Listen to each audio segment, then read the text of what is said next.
process. There's a few things. Okay, so there's a few things that we hear. We hear research process, we hear play, we hear generate material through process, then we hear select material, then we hear do it in the performance. But so for us, we started with the research. So I'm going to refer to some keywords in this storytelling, and you'll see that there's a middle and a beginning, middle and an end in my storytelling, but there's also things that I want to highlight in between.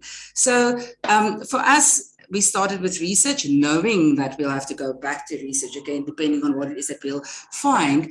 And with a quick research and is this possible? Are there stories about the stars in the Southern Hemisphere? The first thing that I saw was that there's there's so many stories about the stars from a northern perspective, and stories that's focused in the northern hemisphere. And then with a little bit of further search, we realized, oh, there's beautiful stories of the southern hemisphere, and we have beautiful stories about our Hunters constellation that is referred to as Orion in the northern hemisphere. And sometimes we even refer to our own story as the story of Orion. And we were thinking, maybe it's good to put the Hunter back in its place in the southern hemisphere, and let's see what stories we can discover. So that was the idea that I came into, and then thinking, okay, that's my idea. Would you want to come for auditions? So if I say that, that means I am at the drama department in Stellenbosch University, and we have training opportunities apart from just our classes and our courses in the form of productions. And we have annual children's productions. So Sterre, Stars Iinkwenkwezi Sterre then served as one of the children's productions, and specifically then for 2023. And in the beginning of the year, I then called for the audition, and the audition call to the students were, come and present something about the stars. And immediately, like drama students, and I'm sure sometimes learners as well, would ask, but what exactly? May I do a poem? May I do a song? Can I tell my own story? Is there a specific thing? How long? And we said, okay, we can have parameters. There's a certain amount of time. We can only have the audition process for so long, but do anything. If you know, if there's a song that you like, that you want to sing, come sing that. If there's something, a story that's close to your heart, if you want to make up a story about the stars, do it. If you want to dance, come do it about the stars. And that is how the process started. So even in our audition process, we already started generating material.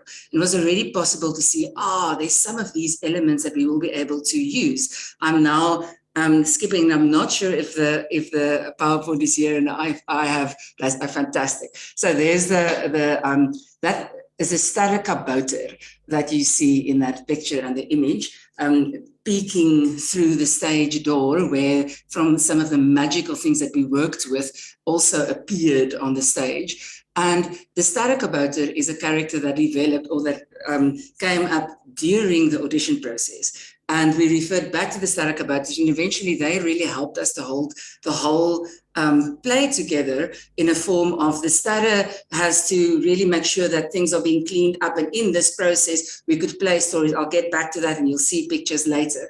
But just to see how we can sometimes, something that happens in the audition process, we record everything. That's the other key word and phrase that we always hear, record whatever happens in the process. You can have my next slide.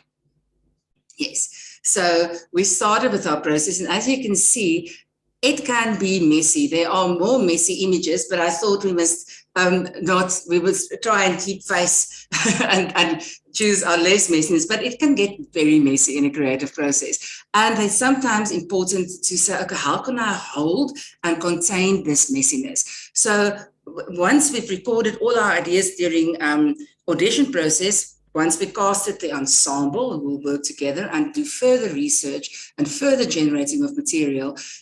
We brought everyone together and said, okay, so how are we going to hold this and record this? So one idea, and I know Some people could say, but that uses a lot of trees, the long brown paper, but sometimes we can even use that as part of our play. That becomes part of the decor. It also, if you really want to make sure that it doesn't go wasted, you can make paper mache for a next creative project with that paper. But so I found that big paper is sometimes a very good containing and container for the beginning of a process that students or learners can come and put down what they know about the stars, draw pictures. Again, as I've mentioned right in the beginning, this process for me was inspired by the work that we've already done with the WCED and with CTLI training courses, working with grade 4 to 6 teachers in terms of the different art forms and how we can integrate art forms, and also how we can explore other topics and other subjects through our arts. So that's hence the idea of, okay, let's go to the sciences, let's do stars and let's see what we can find about that, but also let's see what art forms can we use in our exploration as well as our generating of material, and then possibly see what we can select and what we can use in the production.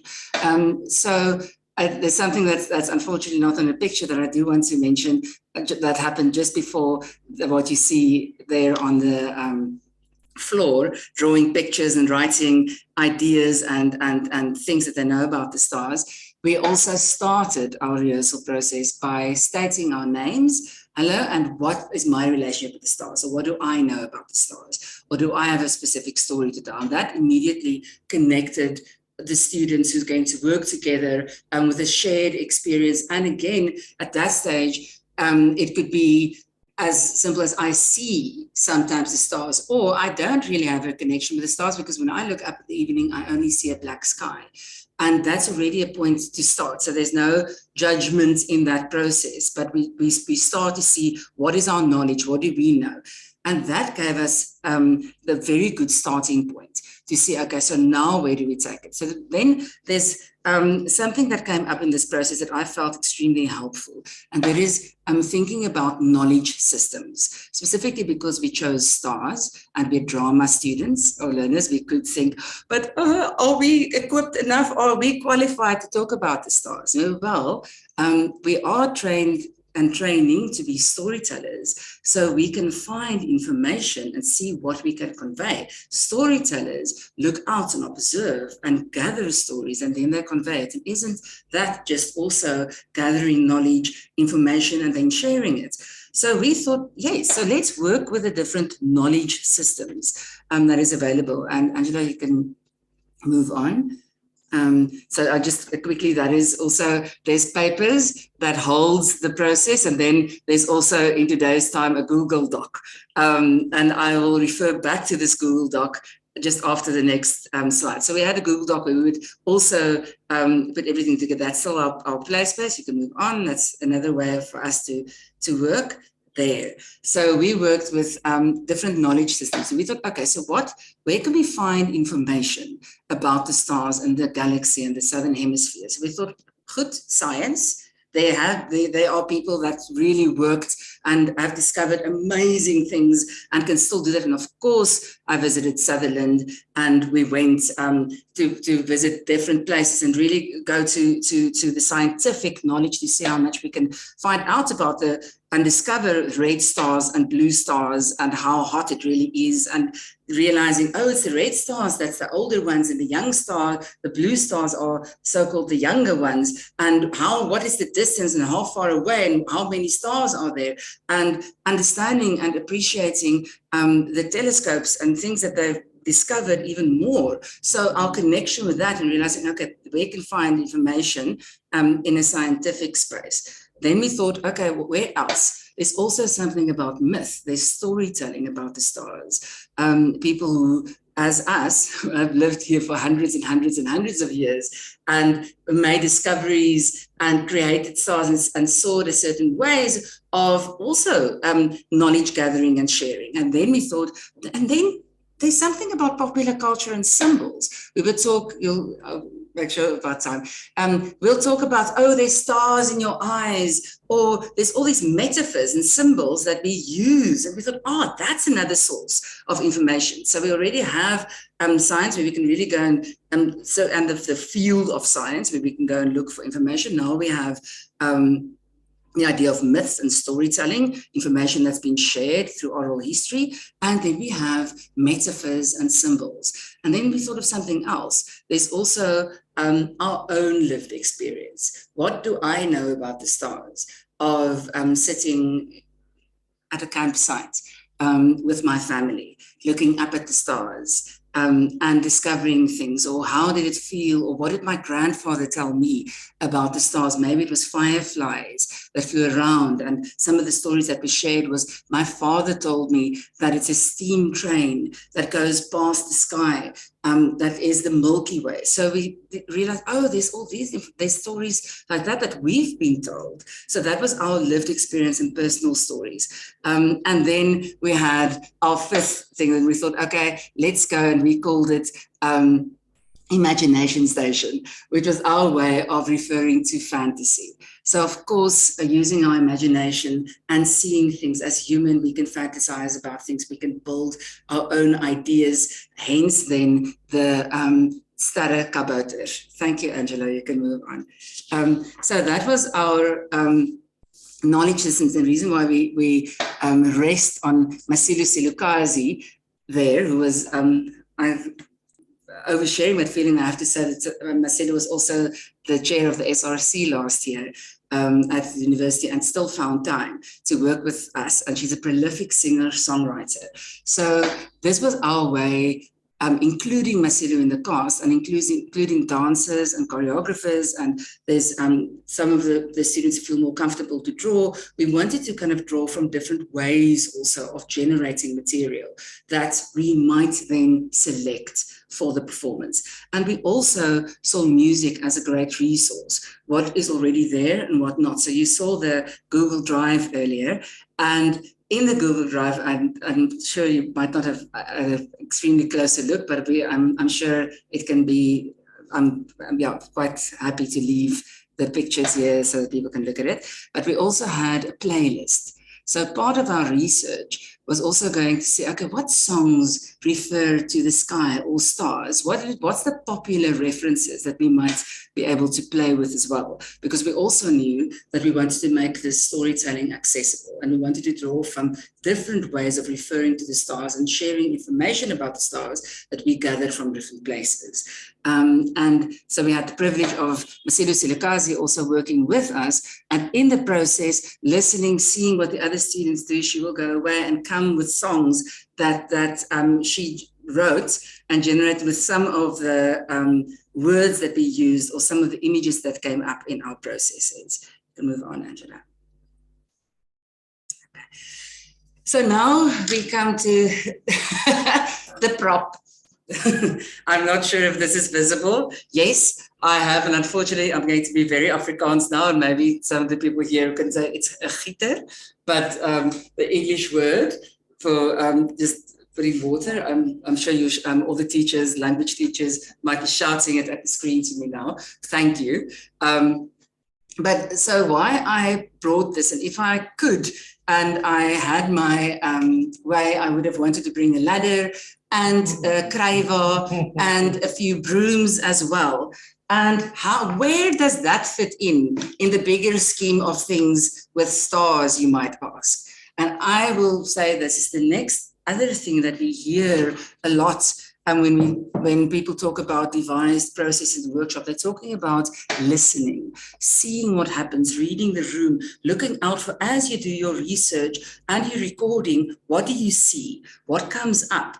More often, and we've heard in some of our research, there were beautiful stories that we've discovered about the farmers in the Southern Hemisphere that will look at the stars, and specifically the Southern Cross, that would guide the stars. And there's beautiful stories about the giraffes who would be the Southern Cross, who would then tell the farmers when it's time to sow the seeds for their crops to grow. And when suddenly this story came out, and then we heard another story of a hunter working, and then there was other places also again of working in the land. We started thinking about, and we had the kabouter already that was trying to clean the sky for us, and that was part of the fantasy stories. And we suddenly had, okay, what is here? What do we have to play with if we want to now play out our stories? And we started, okay, what can we use? So farm immediately,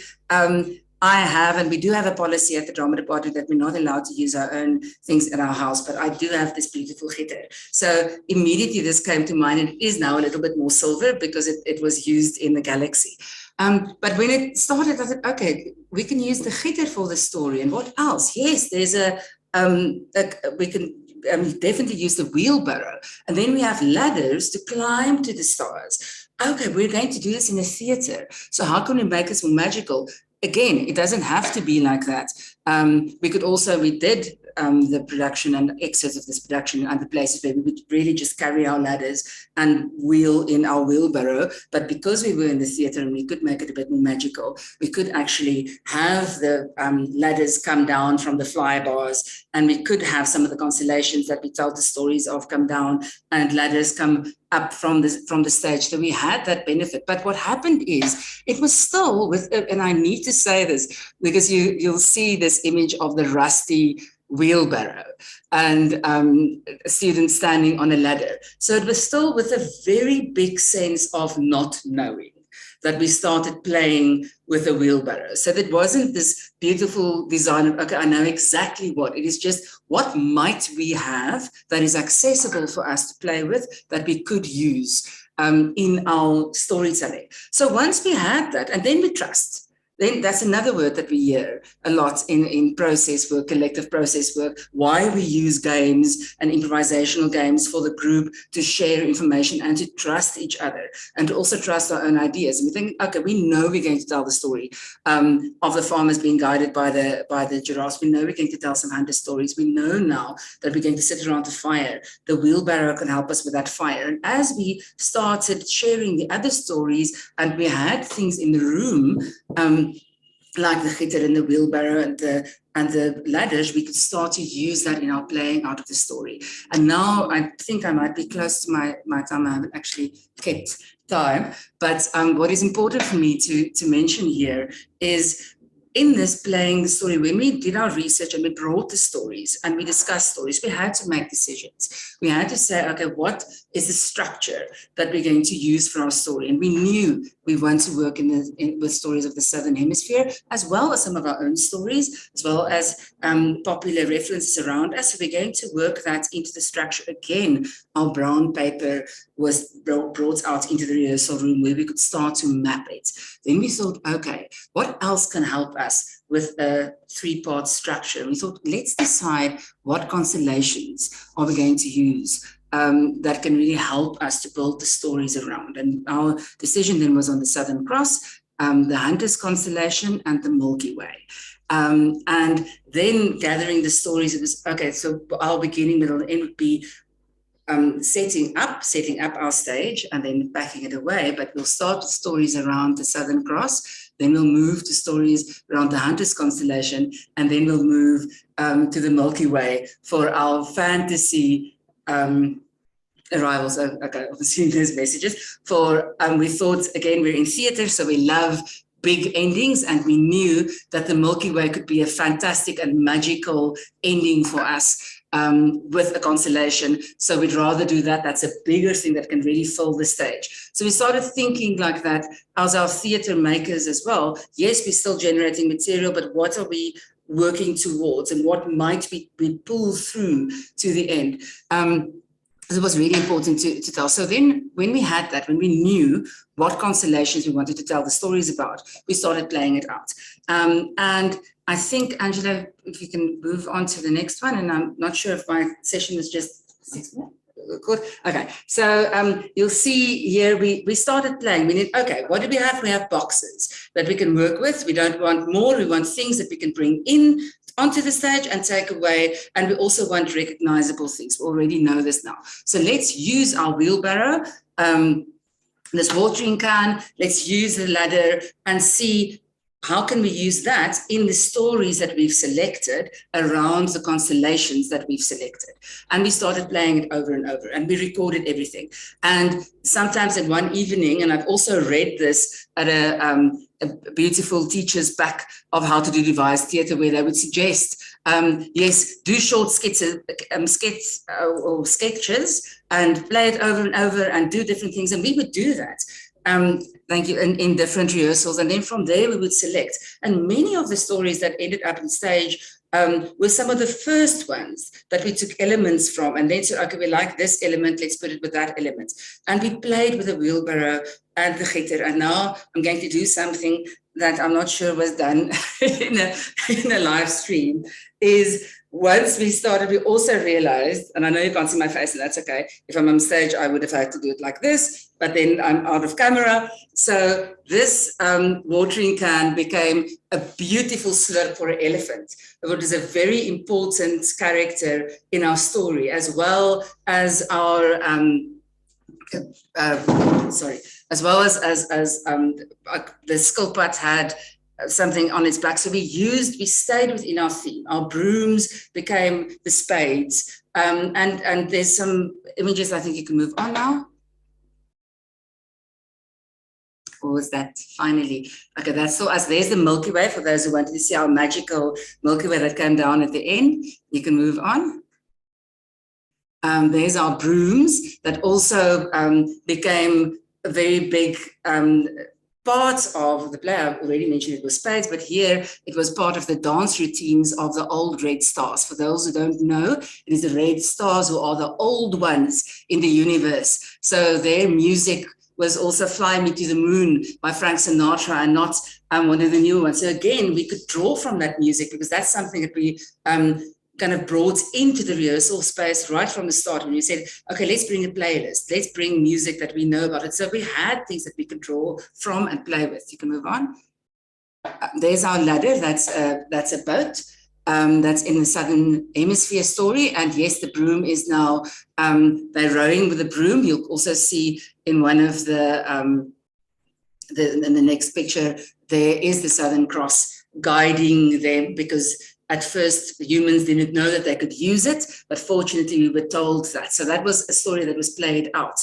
And the magical person coming in to tell us about the Southern Cross came in on rowing in on the wheelbarrow while the others were trying to row in the ladder. And I know out of context, what I'm just telling you now might sound completely absurd, and I'm okay with that, and I can hold it, it's fine. But what is the beauty of this, and what makes me believe and really keeps my belief growing in storytelling and appreciating storytelling, is that it read.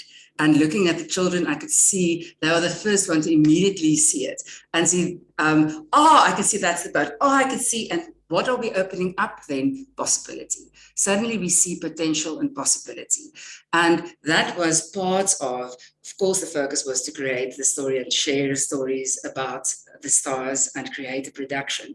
But we also wanted to do it in a certain way that it's accessible, that people can see, I don't have to go that far. I don't have to have a big theater design. I can use things that's around me and make certain careful selections and use that as part of my storytelling. So we also, in that way, attempted to make that idea of the creative process, to make that more accessible, as well as storytelling. And I think I kind of managed to get to the end. We can move on, Angela. Yeah, so, and that's us just trying to be fancy. That's not even a play, but that was also part of our press conference. So I wanted to bring in these pictures that, and this is, you saw the red stars, these were the blue stars, the young ones who could do dances that the red stars couldn't do. And I think it's important for me to refer to that because that's a way of conveying very important information. And we did the dances, but in other sections we also referred to exactly how hard are the red stars and how hard are the blue ones and how old are the red stars and where are they. So that information was also shared, but it was also danced. So, and it was easy to integrate it. So it was very important for us to use different ways of storytelling. So we used dance where we conveyed information. There were narrations where people would play things out. There were places where there were actually no words and just movement on stage to convey stories, and then sometimes refer to certain ideas or information that is very specifically conveyed through characters or the way that we traditionally know how to kind of play roles or play out stories. For us in Sterre Iinkwenkwezi, SARS Iinkwenkwezi Sterre, it was important to show all of that and say that we're celebrating the stars. We're celebrating that there are many more stars that we can even know. And that means there's also many more stories about the stars that we can't even know or imagine. We can only draw from it. Okay. So I'm just going to you stay right there. That was when we performed at the CTRI, and that's not a fancy. Well, it's a beautiful set. It's another aesthetic, but our ladders are still there, and we again could tell the stories. And I don't think it lost any of its effect without the things flying from the flyboards. And I think that's very important for us to know. I want to thank you. And I also want to say that I had the opportunity to watch this. And I can honestly tell you, I remember you talk about the gitter, that is mos 'n watering can, maar gitter is 'n beter woord. And the props did change. We didn't see them as ladders anymore. You know, they became the giraffes, they became the boat. I actually experienced that firsthand. It was phenomenal. I laughed, I cried. It was such an experience. But now there's some questions that needs to be answered. So if you can read that, or I've got them here. Yes. There's one that they sort of really want to know. Can this process be done in a larger group? Yes, well, it depends on what you mean with a larger group. So our cast were, with Marcy included, was 11, and obviously bigger group in classes, we know we have 30, 40, and my answer would be yes. Because you can have smaller groups. You can work very effectively with smaller groups in the same space, especially if you have your brown paper, or you say, and this is what we did, even in the rehearsal room, evenings, we didn't always have the space to go to breakaway rooms, that we'll work in different corners and develop things and then show to each other. And I think that's a beautiful part of the process, and actually a very important part. So thank you for that question that I didn't mention, because I think that idea of performing the stories that you've generated in the smaller groups to the others are so important, because that is, again, where learners and then the students could have an opportunity to reflect and give ideas. And that is actually also helps with the selection process. And I think it's in this kind of process, it really helps us to not always try to do something perfect or right, and that we use the process to develop skills, and that we also see how easy it is, or not easy, but how it's available for us to use in the classroom, that processes help us to develop techniques, and that learners can help each other to develop techniques. And so in a bigger group, I would definitely say, sorry, this is a very long answer, but that kind of work really excites me. You kept it. And again, the process is more important than that end product. That's very and important. If it is important, then it usually enhances the product. Exactly. Then there's another one. Love this process. It keeps you on the edge as a facilitator. But when you trust the process, it is so fulfilling for all involvement. Time management, how do you manage that? A very big one. And I think that's the wonderful thing about process, and the tension between process and performance. So part of our brown paper was also timeline. We would know where are we now, and we would take our weeks, and we will see and decide what weeks we have to generate material. We decide, okay, we have this week for our research. And again, then we had that we actually did excuse my Afrikaans here, maar vir wis en onwis. So we had 2 weeks scheduled for wis en onwis because we don't know what might happen, which is part of the process. So, and also time management, I'm sure you refer to the process, but there's also something around how long is the product and what am I generating material for? So in that way, it's helpful to be realistic, to say, okay, if I know that I'm going to do a 10-minute performance, I'm going to limit my process and not generate 7 hours of material. Because it makes it really difficult to then I'll possibly need 6 months or a year to get the best 10 minutes. But if I know, okay, I've got 10 minutes, I have a few hours to play around with things. And then my selection process is there. And we do need to leave time for realizing what we've created. So that's a very big thing. And thank you for the time management. I know this is a vague answer, but unfortunately, it depends on context. But I'm trying it to say that it's something that we definitely acknowledge. And I think it is extremely helpful to put it right in the beginning, to put your timeline, to know when you started, and also to decide the limitations. There are certain ideas and certain things that we wanted to play with and realized we couldn't. And it's not serving. So knowing the limitations of time also assists us to make that part of our decision and know we still celebrate this fantastic idea and it led us to something else. And now we know that we only have this time to work with. So yeah, there was something else that I wanted to say, but it might pop up. No, well, that links with the next. This is actually a statement that somebody made. They said this could be an autumn school session as a time in class is so limited. So yes, is a thing. Then there's another one here, or I think it's also not a question. The prop as character can be integrated well with animation and visual art and a musical score added. Well, there you go. It's linking the arts. That's and just a quick, if I may, yes, you got time. I hear what you say about an autumn process, and I think if there's space in schools to either kind of work on it as a project or in a summer program or a holiday program, that's cool. But with this idea and where we work with the CTLI training programs, and the idea was also to have processes that can serve in class. And there's elements of this process, the storytelling part. How do we tell stories? How do we listen? What do we take from this? What is the comprehension about stories? What is our research about the stories?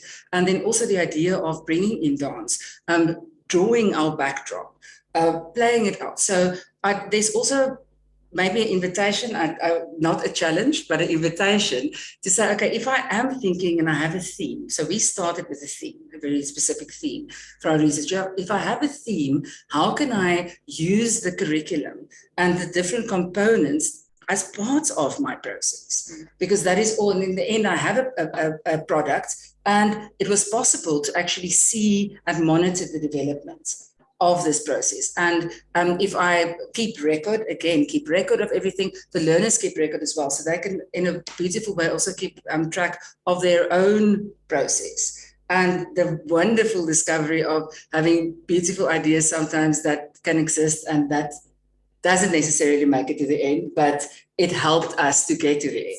And I think that's also beautiful discoveries. Absolutely. Now there's a question here that they were asking, will there be a workshop at the CTLI this year? I'm looking for the people that also.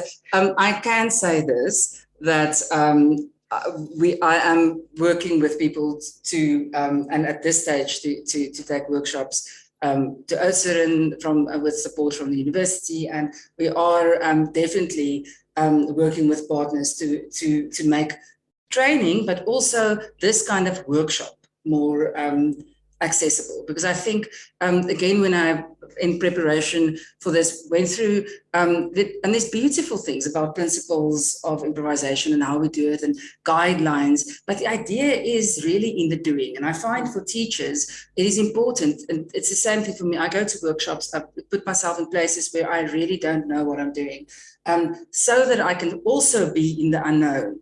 And with me going through that experience, I think I'm then more equipped to hold spaces for others and not pretend that I always know everything. And I think it's very important for teachers to be in spaces to not know and to be in spaces where they can play. And once they've discovered themselves in those spaces, they can also find, okay, what would have helped me here? What was containing here? What helped me to guide things in a certain way? And that I can then bring back to the classroom. So I think that's very important. Thank you, Amelda. It has been amazing chatting to you, and this energy that you brought to the session, I really love that. But they also know that the conversation hasn't stopped here. They can still connect with you and can still carry on. That is the amazing thing. Yeah, and I think my email... It is on there, they all know on this Wooher app. They do know that I still pronounce it wrong. Great. They know that they can find your information and they will connect. And there's this one thing related to the time question that I wanted to say that popped out of my head. So if I remember it, I might want to add something as well. You can also add that, yes. So thank you, everybody, and also know that you can all know, please go back to the main stage for some more amazing stuff. Thank you very much. Thank you.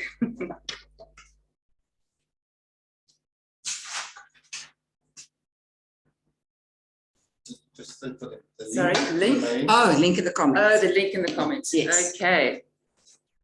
No, you can tell them the main link is in the comments.